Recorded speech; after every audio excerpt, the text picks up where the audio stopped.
Hey, it's Father's Day. Hey, it's Father's Day. Come on, do you hear me? It's Father's Day. Hey, it's Father's Day. Come on, come on. Celebrate them daddies, y'all. Come on, celebrate them daddies.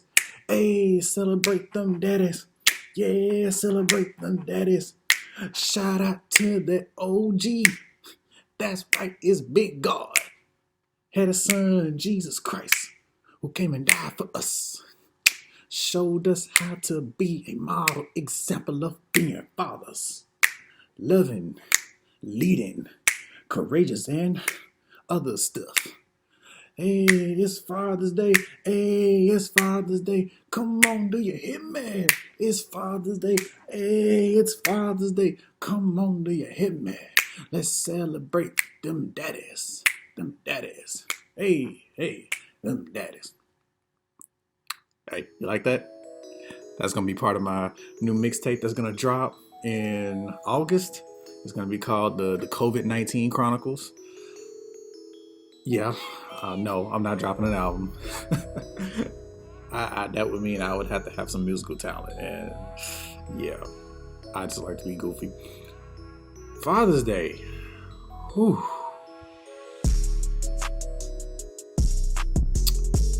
Tough one. This was a tough one to talk about. And the reason why it was tough was because, like I said in my group, the last 20 years of my life have been struggle after struggle trying to understand what it really means to be a father or to have a father. Now, I don't have any children of my own. I have my students, and I have many younger children that look to me as a father figure, but I really just don't have any of my own. And this is one of those moments in time where things kind of get put in perspective for you. COVID-19 has done a great job of putting a particular concept in perspective for me. And after a conversation with a few friends last night, and a conversation ironically with my mother and my aunt, I have found that I'm much wiser for the experience that I've had in the past 20 years. So with this video, I am basically about to kind of give you an idea as to not only what a good man really is, but a good father too, and husband.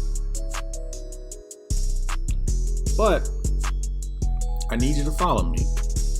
I need you to follow me real quick, because this is kind of like Bible study. If you ain't been to church today, this is going to be your study time. If you have your Bibles, yes, I'm no minister, but follow me. If you have your Bibles, there are 3 verses in the Bible that people generally know about in Proverbs 31. First one we're going to look at is Proverbs 31:10. It says, "Who can find a virtuous woman? For her price is far above rubies." Now, for those of you that do not study the scripture in its intimate detail, rubies were known to be one of the higher priced jewels of the time during the Old Testament. Of course, there were many other different jewels out there that could be comparable to a woman at the time. But look at the part A of that. It said a virtuous woman. A virtuous woman is someone who has virtue. Virtue is the thing that, it's like the equivalent of integrity. Can you be a person who is about what they say they are? And there are a lot of women on this earth that don't. So if you find a woman who is virtuous, she's rare, very rare, and that's worth more than any treasure on earth. All right. Another famous verse that women have been using on their profiles and statuses and stuff. And it's a wonderful, by the way, these are wonderful verses. I encourage more women to use them, because those that don't believe it, they write it until they believe it, or they already know it. Kudos to them. Love the sisters. Proverbs 31:25. Strength and honor are her clothing, and she shall rejoice in time to come. The Bible talks about different types of armor and clothing that we use spiritually in order to be protected and in order to serve God. Strength and honor. Now, I don't know much about many women in the world, but I do know that a black woman is strong. Very strong. Take my mother, for instance. When the divorce happened, she made it clear that she was going to do whatever it takes to make it. She wasn't going to let me or her go hungry. She wasn't going to let us go homeless. She wasn't going to let us go without what we needed. And that takes a lot of strength. And she maintained her honor through it all. I had the pleasure of watching her all this time. She never compromised. Having honor means that you don't compromise in being a virtuous woman. A lot of y'all already know that, though, so this is nothing new. Now, with that, the B part of the verse is she's going to rejoice in time to come. Basically, her being strong and being honorable is going to pay off. The Lord is going to see and honor her devotion, not only to him, but her devotion to her values. And ladies, that's the most beautiful thing that a man can admire about you.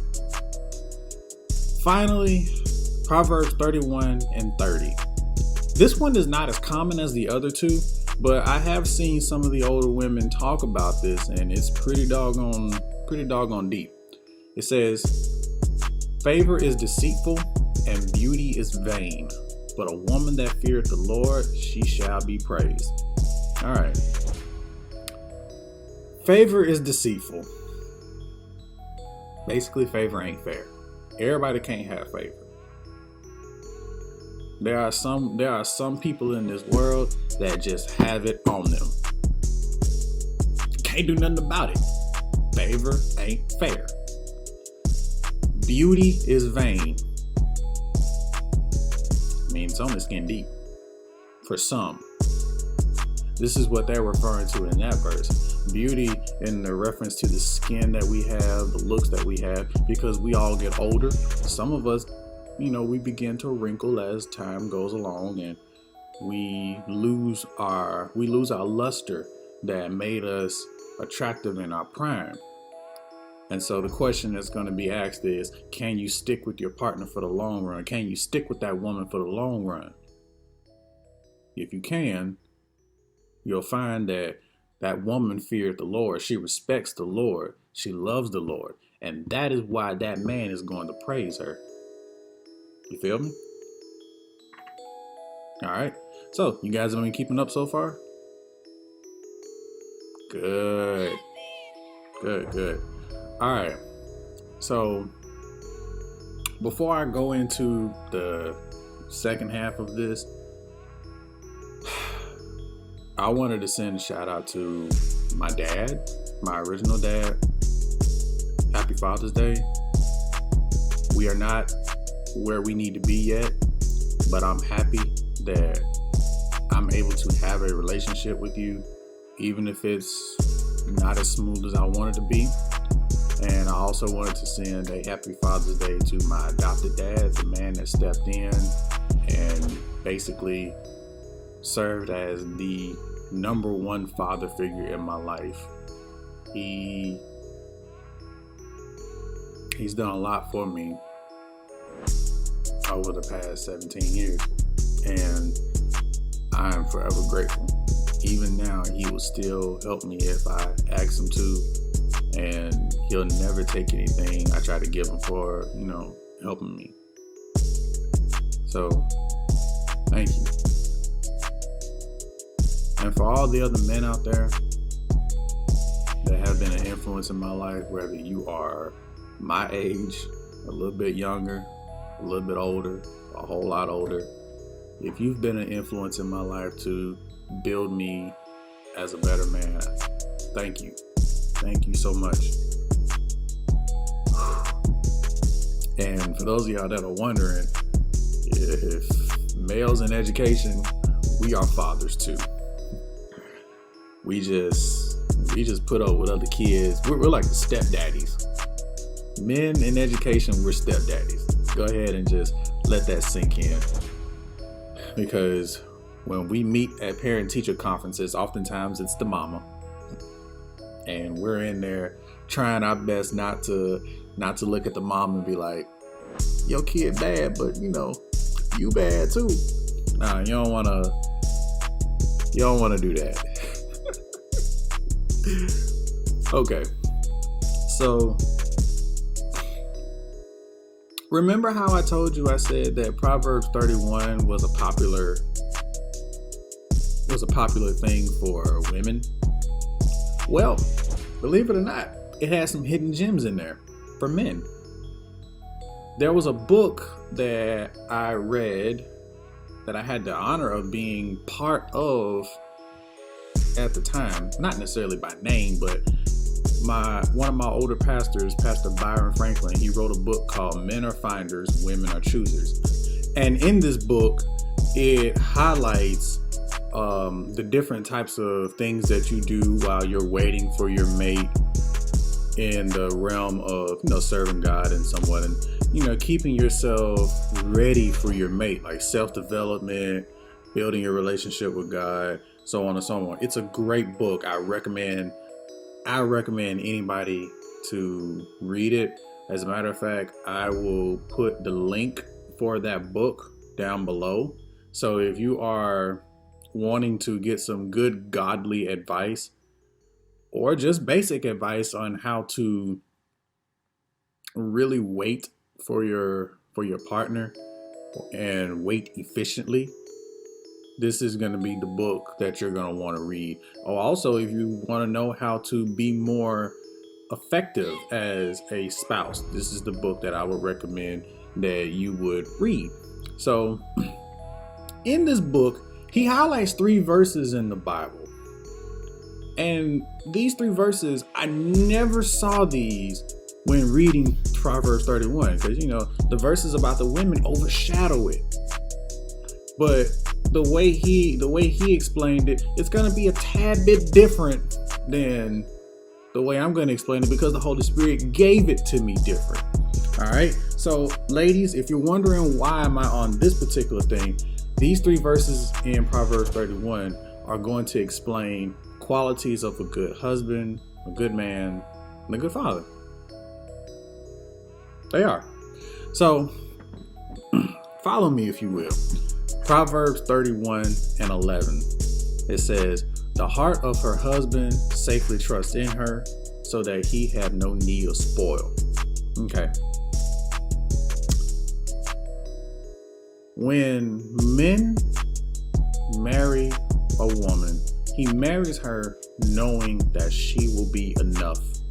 He doesn't have to go and look for pleasures and other things from another woman. This is one of those, he's confident. He's confident in knowing that woman is enough for him. So when it says he had no need of spoil, he knows that he does not have to go out here and take a risk at destroying his marriage, because everything that he needs is right with his wife. Love, support, respect, admiration, partnership, all the things that a man needs, is there in his one woman. That's truly what marriage is. Knowing that your partner has everything that you need, and that you can work with your partner and work towards something else. Oftentimes, as a father, this is not the strongest point. This is not the strongest point. Women, when you are seeking a mate, make sure that he is enough in order to be a father. Make sure that he knows that he is enough to be a father. Because if he doesn't know it and you don't know it, y'all are just two people that are creating a life and endangering it. Be careful. And to the men out there, if you know that you are not ready to be a father, don't put a woman's life at risk. Don't put her relationship with God or her relationship with success at risk. Don't do it, man. Like, just let it go. All right. Proverbs 31 and 23. This one is a little deeper. You got to follow me here. It said, her husband is known in the gates when he sitteth among the elders of the land. To give you the short version, he has a good reputation, a great reputation. He is a man that is well known, but well known for the right reasons. Generally in the 21st century, if you are a man with a very good job, a very good name, come from a very good family, these are things that you want to have on your list. This is one of those things that you want to have in your back pocket because it helps make the dating process easier, fellas. It really does. Ladies, it makes the dating process easier if you know that the guy is actually worth something. Now, I get it. In your teens, you fell for the drug boys. You wanted the thugs. We ain't judging you off that. But when you learn better, when you learn that those guys are not for you, you got to apply it to the next stage in your life. Now, are the guys in your past going to like that? No, especially the ones that you turned down.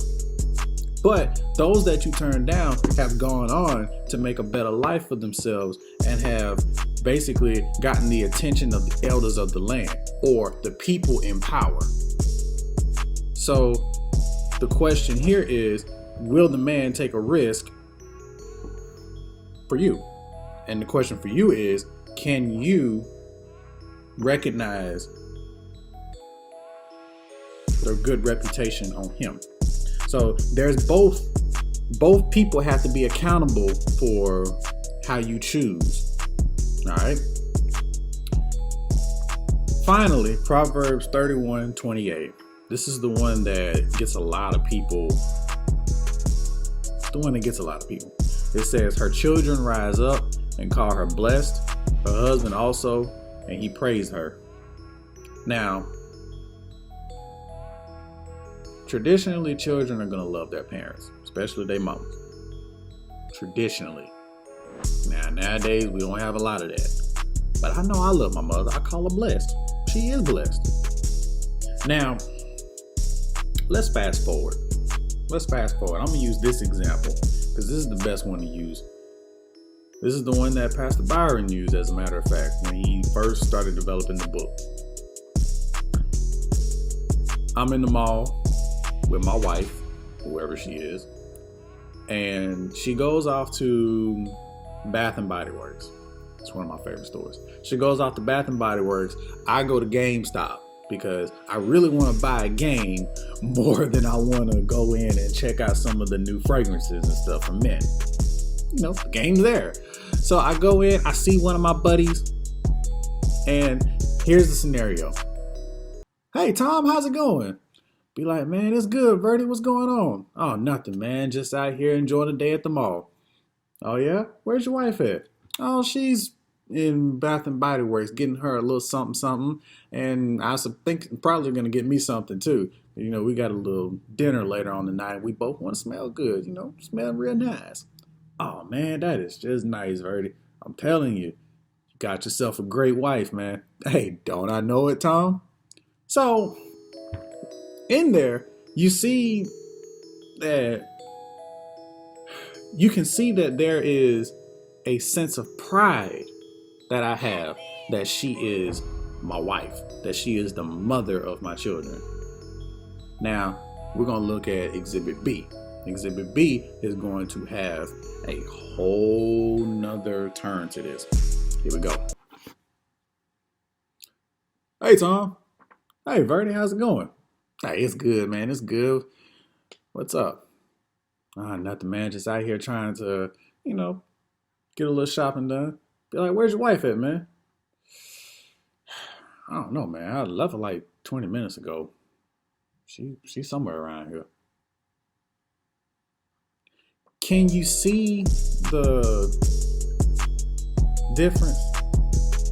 Can you see the difference? When you are in public, if your guy is not happy to be married to you,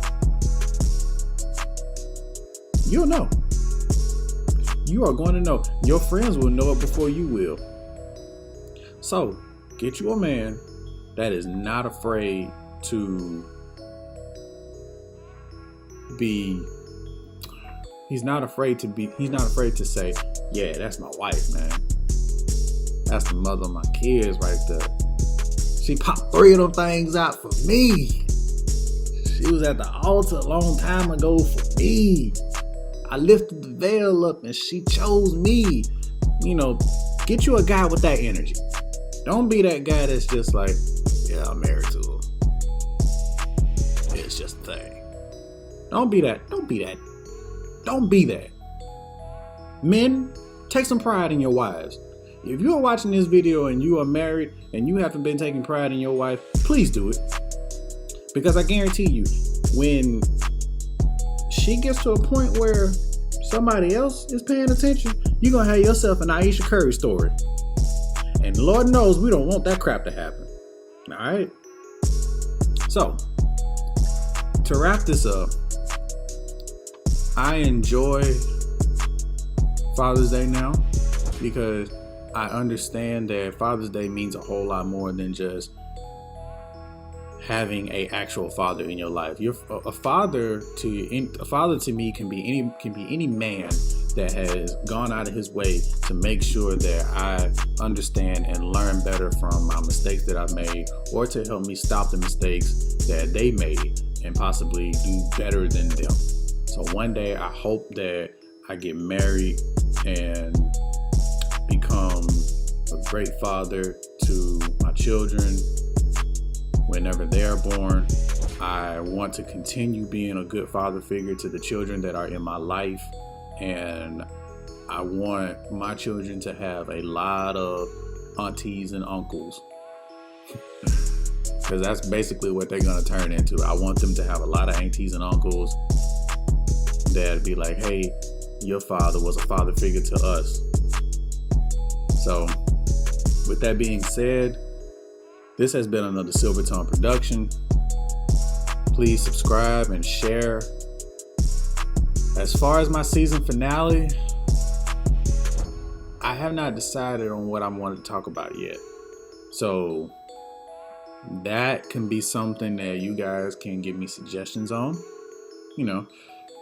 How do I want to round out season 2 so I can get into season 3? In the meantime, stay blessed. Enjoy yourselves. Be with your families. I love you guys. Good night.